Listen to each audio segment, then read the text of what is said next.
Recording 5A. Can you tell me about your early education? Well, I went to kindergarten from the age of 4, and I remember that I didn't enjoy it very much at all. Primary school was a little better, especially because my mom was a teacher in a school. She taught in the junior part of the school, and she was actually my teacher in first grade, but when I went up to the senior school, I didn't see very much of her. After that, I was lucky enough to receive a scholarship to go to a very good high school. My parents couldn't have afforded to send me to a private school, so it was a really great opportunity for me. It was a single-sex school, so there were no boys.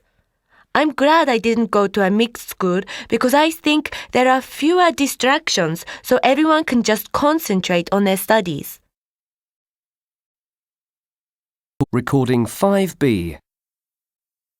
So, you have graduated from university and decided to continue studying towards a master's or PhD.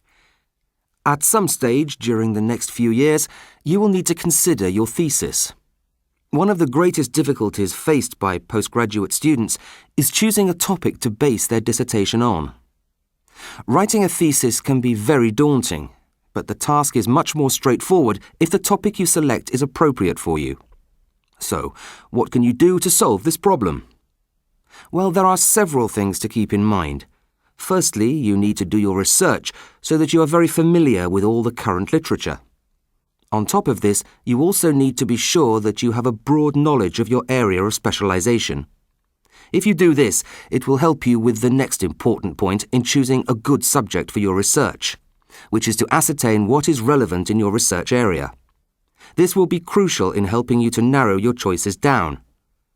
From the very beginning, it really is vital to set clear limits and to have a very fixed plan in terms of the scope of your research. It can be even more helpful to analyze existing research and ask yourself if there are any controversies. Perhaps there is a theory that you may want to challenge, and this could be the focus of your study. A further and very important factor to take into account is your own financial resources. If these are limited, then you need to avoid choosing a study that will involve costly equipment or surveys. However, if this is the case, you needn't despair or abandon your ideas altogether. Instead, make inquiries into funding from external agencies such as your local government.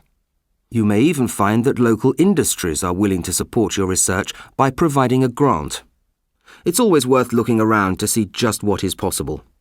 And finally, be sure to make good use of your tutor, especially when it comes to making sure that your findings are accurate. Recording 5C. Academic. Assignment. Consideration. Concentrate. Controversy. Controversy. Conduct. Distraction. Dissertation. Economist. Educational. Educated. Research. Thesis. Theory. Theoretical.